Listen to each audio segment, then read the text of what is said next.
ನಮಸ್ಕಾರ.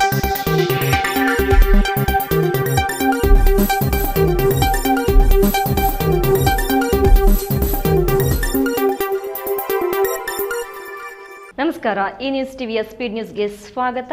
ನಾನು ಸ್ಮಿತಾ. ದೇಶ ಮತ್ತು ರಾಜ್ಯದ ಸಮಗ್ರ ಸುದ್ದಿಗಳು ಹಾಗೂ ಸ್ಥಳೀಯ ವಿದ್ಯಮಾನಗಳ ಫಟಾಫಟ್ ಸುದ್ದಿಗಳು. ತಾಂತ್ರಿಕ ದೋಷದಿಂದ ವಿಮಾನ ಅಪಘಾತಕ್ಕೀಡಾಗಿ ಮಹಾರಾಷ್ಟ್ರ ಮುಖ್ಯಮಂತ್ರಿ ಅಜಿತ್ ಪವಾರ್ ಸೇರಿದಂತೆ 6 ಮಂದಿ ಪ್ರಯಾಣಿಕರು ಸಾವನ್ನಪ್ಪಿದ್ದಾರೆ. ಮಹಾರಾಷ್ಟ್ರದ ಉಪಮುಖ್ಯಮಂತ್ರಿ ಅಜಿತ್ ಪವಾರ್ ವಿಮಾನ ಬಾರಾಮತಿ ವಿಮಾನ ನಿಲ್ದಾಣದಲ್ಲಿ ಇಳಿಯುವಾಗ ಬೆಳಗ್ಗೆ 8:30ಕ್ಕೆ ಗಂಭೀರ ಅಪಘಾತಕ್ಕೀಡಾಗಿದೆ. ಈ ದುರ್ಘಟನೆಯಲ್ಲಿ ಅಜಿತ್ ಪವಾರ್ ಸೇರಿದಂತೆ ವಿಮಾನದಲ್ಲಿದ್ದ 6 ಮಂದಿ ಪ್ರಯಾಣಿಕರು ಸಾವನ್ನಪ್ಪಿದ್ದಾರೆ ಎಂದು ಪ್ರಾಥಮಿಕ ವರದಿಗಳು ತಿಳಿಸಿವೆ. ಬಾರಾಮತಿಯಿಂದ ಮುಂಬೈಗೆ ಪ್ರಯಾಣಿಸುತ್ತಿದ್ದ ವಿಮಾನವು ತಾಂತ್ರಿಕ ದೋಷದಿಂದಾಗಿ ಅಥವಾ ಇಳಿಯುವಾಗ ಉಂಟಾದ ಅಡಚಣೆಯಿಂದ ಪತನಗೊಂಡಿರಬಹುದು ಎಂದು ಶಂಕಿಸಲಾಗಿದೆ. ಈ ಘಟನೆ ರಾಜಕೀಯ ವಲಯದಲ್ಲಿ ತೀವ್ರ ಆಘಾತವನ್ನ ಉಂಟು ಮಾಡಿದೆ.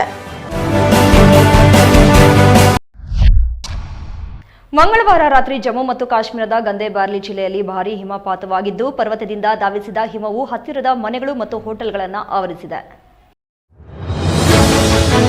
ಜಮ್ಮು ಮತ್ತು ಕಾಶ್ಮೀರದ ಗಂದೇರ್ಬಾಲ್ ಜಿಲ್ಲೆಯ ಸೋನ್ಮಾರ್ಗ ಸರ್ಬಲ್ ಪ್ರದೇಶದಲ್ಲಿ ಮಂಗಳವಾರ ರಾತ್ರಿ 10-12ರ ಸುಮಾರಿಗೆ ಭಾರೀ ಹಿಮಪಾತ ಸಂಭವಿಸಿದೆ. ಮನೆಗಳು ಮತ್ತು ವಾಹನಗಳು ಹಿಮಪಾತದಿಂದ ಆವರಿಸಿಕೊಂಡಿವೆ.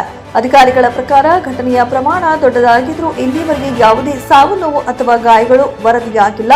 ಪರ್ವತದಿಂದ ಧಾವಿಸಿದ ಹಿಮವು ಹತ್ತಿರದ ಮನೆಗಳು ಮತ್ತು ಹೋಟೆಲ್ಗಳನ್ನು ಆವರಿಸಿದೆ. ಈ ಘಟನೆಯ ಸಿಸಿಟಿವಿ ದೃಶ್ಯಾವಳಿಗಳು ಲಭ್ಯವಾಗಿವೆ.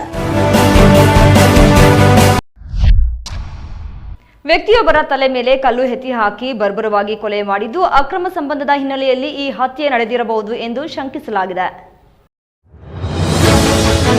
ಕೋಲಾರ ತಾಲೂಕಿನ ಕೆಂದಟ್ಟಿ ಗ್ರಾಮದ ಬಳಿ ತಲೆ ಮೇಲೆ ಕಲ್ಲು ಎತ್ತಿ ಹಾಕಿ ವ್ಯಕ್ತಿಯೊಬ್ಬರನ್ನ ಬರ್ಬರವಾಗಿ ಹತ್ಯೆ ಮಾಡಲಾಗಿದೆ.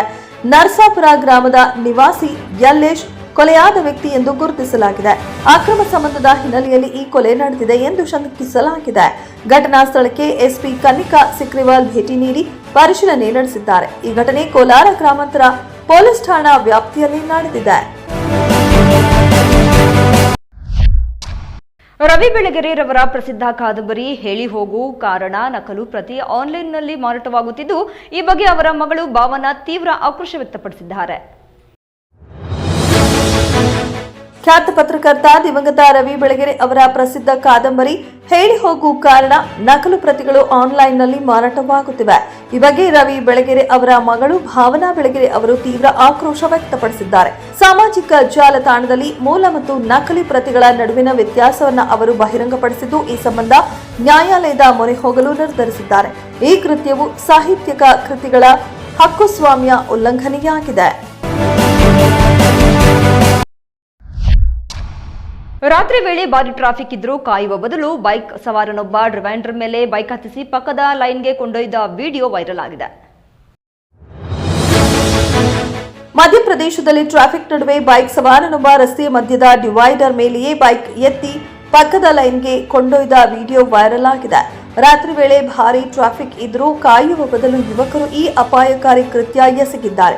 ಈ ವಿಡಿಯೋ ಹಂಚಿಕೊಂಡವರು ಇಂತಹ ಕೆಲಸ ಮಾಡಲು ಕೂಡ ಧೈರ್ಯ ಬೇಕು ಎಂದಿದ್ದಾರೆ. ಆದರೆ ಹಲವರು ಇದನ್ನ ಜೀವಕ್ಕೆ ಅಪಾಯಕಾರಿ ಎಂದು ಟೀಕಿಸಿದ್ದಾರೆ. ಕೇವಲ 5 ನಿಮಿಷ ಉಳಿಸಲು ಹೋಗಿ ಇಂತಹ ಪ್ರಾಣಾಪಾಯದ ಕೆಲಸ ಮಾಡಬೇಕೆ ಎಂದು ಪ್ರಶ್ನಿಸಿದ್ದಾರೆ. ಖಾಸಗಿ ಸ್ಲೀಪರ್ ಕೋಚ್ ಬಸ್ನಲ್ಲಿ ಮಂಗಳವಾರ ತಡರಾತ್ರಿ ಏಕಾಏಕಿ ಬೆಂಕಿ ಕಾಣಿಸಿಕೊಂಡಿದ್ದು, ಕೂಡಲೇ ಚಾಲಕ ಪ್ರಯಾಣಿಕರನ್ನು ಕೆಳಗೆ ಇಳಿಸಿ ಬೆಂಕಿಯನ್ನು ನಂದಿಸಿದ್ದಾರೆ. ಶಿವಮೊಗ್ಗ ಜಿಲ್ಲೆ ಹೊಸನಗರ ತಾಲೂಕಿನ ಅರಸಾಳು ಸೂಡೂರು ಬಳಿ ಖಾಸಗಿ ಸ್ಲೀಪರ್ ಕೋಚ್ ಬಸ್ಗೆ ಬೆಂಕಿ ತಗುಲಿದ್ದು, ಅದೃಷ್ಟವಶಾತ್ ಪ್ರಯಾಣಿಕರು ಪಾರಾಗಿದ್ದಾರೆ. ಮಂಗಳವಾರ ತಡರಾತ್ರಿ ಚಲಿಸುತ್ತಿದ್ದ ಬಸ್ನಲ್ಲಿ ಏಕಾಏಕಿ ಬೆಂಕಿ ಕಾಣಿಸಿಕೊಂಡಿದೆ. ಇದನ್ನು ಗಮನಿಸಿದ ಚಾಲಕ ಕೂಡಲೇ ರಸ್ತೆ ಬದಿಗೆ ಬಸ್ ನಿಲ್ಲಿಸಿ ಪ್ರಯಾಣಿಕರನ್ನ ಕೆಳಗೆ ಇಳಿಸಿದ್ದಾರೆ. ಸ್ಥಳೀಯರು ಮತ್ತು ಅಗ್ನಿಶಾಮಕ ಸಿಬ್ಬಂದಿ ಬೆಂಕಿಯನ್ನ ನಂದಿಸಿದ್ದಾರೆ. ಘಟನೆಯಲ್ಲಿ 3 ಗಾಯಗೊಂಡಿದ್ದು, ಅವರನ್ನ ಸ್ಥಳೀಯ ಆಸ್ಪತ್ರೆಗೆ ದಾಖಲಿಸಲಾಗಿದೆ. ಮೆಟ್ರೋ ನಿಲ್ದಾಣದಲ್ಲಿ ಮೆಟ್ಟಿಲುಗಳ ಒಂದು ಬದಿಯಲ್ಲಿ ಜನರು ಸಾಲಿನಲ್ಲಿ ನಿಂತಿರುವುದು, ಇನ್ನೊಂದು ಬದಿಯನ್ನು ನಿರ್ಗಮಿಸುವವರಿಗೆ ಬಿಟ್ಟಿರುವುದು ನಾಗರಿಕ ಜಾಗೃತಿಯ ಅಪರೂಪದ ದೃಶ್ಯ ವೈರಲ್ ಆಗಿದೆ. ದೆಹಲಿಯ ಕರೋಲ್ಬಾಗ್ ಮೆಟ್ರೋ ನಿಲ್ದಾಣದಲ್ಲಿ ಪ್ರಯಾಣಿಕರ ನಾಗರಿಕ ಪ್ರಜ್ಞೆಯನ್ನ ತೋರಿಸುವ ವಿಡಿಯೋವೊಂದು ವೈರಲ್ ಆಗಿದೆ. ವಿಕಾಸ್ ಪೊದ್ದರ್ ಅವರು ಇನ್ಸ್ಟಾಗ್ರಾಂನಲ್ಲಿ ಹಂಚಿಕೊಂಡ ಈ ವಿಡಿಯೋದಲ್ಲಿ ಮೆಟ್ಟಿಲುಗಳ ಒಂದು ಬದಿಯಲ್ಲಿ ಜನರು ಸಾಲಿನಲ್ಲಿ ನಿಂತಿರುವುದು ಮತ್ತು ಇನ್ನೊಂದು ಬದಿಯನ್ನ ನಿರ್ಗಮಿಸುವವರಿಗೆ ಬಿಟ್ಟಿರುವುದು ಕಂಡುಬರುತ್ತೆ. ಈ ಶಿಸ್ತಿನ ವರ್ತನೆಯು ಜನದಟ್ಟಣೆಯ ಸಾರ್ವಜನಿಕ ಸ್ಥಳದಲ್ಲಿ ಅಪರೂಪದ ದೃಶ್ಯವಾಗಿದ್ದು ನಾಗರಿಕರ ಜಾಗೃತಿಯನ್ನ ಎತ್ತಿ ತೋರಿಸುತ್ತೆ. ಆಂಧ್ರಪ್ರದೇಶದ ಶಾಸಕನೊಬ್ಬನ ಮೇಲೆ ಲೈಂಗಿಕ ದೌರ್ಜನ್ಯ ಆರೋಪ ಕೇಳಿಬಂದಿದ್ದು 1.5 ವರ್ಷದಿಂದ ಕಿರುಕುಳ ನೀಡುತ್ತಿದ್ದಾನೆಂದು ಸಂತ್ರಸ್ತೆಯೊಬ್ಬಳು ವಿಡಿಯೋವೊಂದರಲ್ಲಿ ಆರೋಪಿಸಿದ್ದಾಳೆ. ಆಂಧ್ರಪ್ರದೇಶದ ಜನಸೇನಾ ಶಾಸಕ ಆರ್ ಶ್ರೀಧರ್ ವಿರುದ್ಧ ಲೈಂಗಿಕ ದೌರ್ಜನ್ಯ ಮತ್ತು ಬೆದರಿಕೆ ಆರೋಪ ಕೇಳಿಬಂದಿದೆ. ಸಂತ್ರಸ್ತೆ ವಿಡಿಯೋವೊಂದರಲ್ಲಿ ಶಾಸಕರು ಭೇಟಿಯಾದ 2 ದಿನಗಳಲ್ಲಿ ಬೆದರಿಸಿ ನಗ್ನ ಫೋಟೋಗಳನ್ನು ಕೇಳಿದ್ದಾರೆ ಮತ್ತು ರಾಜಂಪೇಟೆ ಬಳಿ ಅತ್ಯಾಚಾರ ಎಸಗಿದ್ದಾರೆ ಎಂದು ಹೇಳಿದ್ದಾರೆ. ಆಗಸ್ಟ್ನಲ್ಲಿ ಗರ್ಭಿಣಿಯಾದಾಗ ಗರ್ಭಪಾತ ಮಾಡಿಸಿಕೊಳ್ಳುವಂತೆ ಒತ್ತಡ ಹೇರಲಾಗಿತ್ತು. ಮದುವೆಯಾಗುವುದಾಗಿ ಹೇಳಿ ನಂತರ ಗರ್ಭಪಾತ ಮಾಡಿಸಿಕೊಳ್ಳುವುದಾಗಿ ಸಂತ್ರಸ್ತೆ ಆರೋಪಿಸಿದ್ದು 1.5 ವರ್ಷದಿಂದ ಕಿರುಕುಳ ನೀಡುತ್ತಿದ್ದಾನೆ ಎಂದು ತಿಳಿಸಿದ್ದಾರೆ.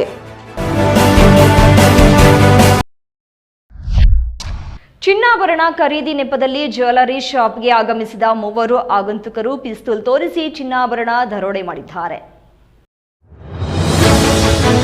ನೆಲಮಂಗಲದಲ್ಲಿ ಪಿಸ್ತೂಲ್ ತೋರಿಸಿ ಜ್ಯುವೆಲರಿ ಶಾಪ್ ದರೋಡೆ ನಡೆದಿದೆ. ಚಿನ್ನಾಭರಣ ಖರೀದಿ ನೆಪದಲ್ಲಿ ಬಂದ 3 ಆರೋಪಿಗಳು 30 ಗ್ರಾಂ ಚಿನ್ನಾಭರಣ ಮತ್ತು 50,000 ರೂಪಾಯಿ ನಗದು ದೋಚಿ ಪರಾರಿಯಾಗಿದ್ದಾರೆ. ಮಾದನಾಯಕನಹಳ್ಳಿ ಪೊಲೀಸ್ ಠಾಣಾ ವ್ಯಾಪ್ತಿಯ ದಾಸನಪುರದ ರಾಮದೇವ್ ಜ್ಯುವೆಲರಿ ಶಾಪ್ನಲ್ಲಿ ಘಟನೆ ನಡೆದಿದೆ. ಸಿಸಿ ಕ್ಯಾಮೆರಾ ದೃಶ್ಯ ಆಧರಿಸಿ ಆರೋಪಿಗಳ ಬಂಧನಕ್ಕೆ ಪೊಲೀಸರು ಮುಂದಾಗಿದ್ದಾರೆ. ಫೆಬ್ರವರಿ 1ರಂದು ಕೇಂದ್ರ ಹಣಕಾಸು ಸಚಿವೆ ನಿರ್ಮಲಾ ಸೀತಾರಾಮನ್ ಕೇಂದ್ರ ಬಜೆಟ್ ಮಂಡಿಸಲಿದ್ದಾರೆ. ಸಂಸತ್ತಿನ ಬಜೆಟ್ ಅಧಿವೇಶನವು ಜನವರಿ 28ರಿಂದ ಫೆಬ್ರವರಿ 13ರವರೆಗೆ ಮತ್ತು ಮಾರ್ಚ್ 9ರಿಂದ ಏಪ್ರಿಲ್ 2ರವರೆಗೆ ನಡೆಯಲಿದೆ. ರಾಷ್ಟ್ರಪತಿ ದ್ರೌಪದಿ ಮುರ್ಮು ಜಂಟಿ ಅಧಿವೇಶನವನ್ನು ಉದ್ದೇಶಿಸಿ ಭಾಷಣ ಮಾಡಲಿದ್ದಾರೆ. ಜನವರಿ 31ರಂದು ಆರ್ಥಿಕ ಸಮೀಕ್ಷೆಯನ್ನ ಮಂಡಿಸಲಾಗುವುದು ಮತ್ತು ಫೆಬ್ರವರಿ 1ರಂದು ಕೇಂದ್ರ ಹಣಕಾಸು ಸಚಿವೆ ನಿರ್ಮಲಾ ಸೀತಾರಾಮನ್ ಕೇಂದ್ರ ಬಜೆಟ್ ಮಂಡಿಸಲಿದ್ದಾರೆ. ಕಾಂಗ್ರೆಸ್ ಪಕ್ಷವು ರಾಷ್ಟ್ರೀಯ ಗ್ರಾಮೀಣ ಉದ್ಯೋಗ ಮಸೂದೆ ಮತ್ತು ಎಸ್ಐಆರ್ ಸೇರಿದಂತೆ ಪ್ರಮುಖ ವಿಷಯಗಳನ್ನು ಚರ್ಚಿಸಲು ಸಿದ್ಧತೆ ನಡೆಸುತ್ತಿದೆ. ಈ ನ್ಯೂಸ್ ಟಿವಿಯ ಸ್ಪೀಡ್ ನ್ಯೂಸ್ ಜೊತೆಗೆ ತಪ್ಪದೇ ವೀಕ್ಷಿಸಿ. ಈ ನ್ಯೂಸ್ ಟಿವಿಯ ಮುಖ್ಯ ಸಂಚಿಕೆ ರಾತ್ರಿ 8:30ಕ್ಕೆ.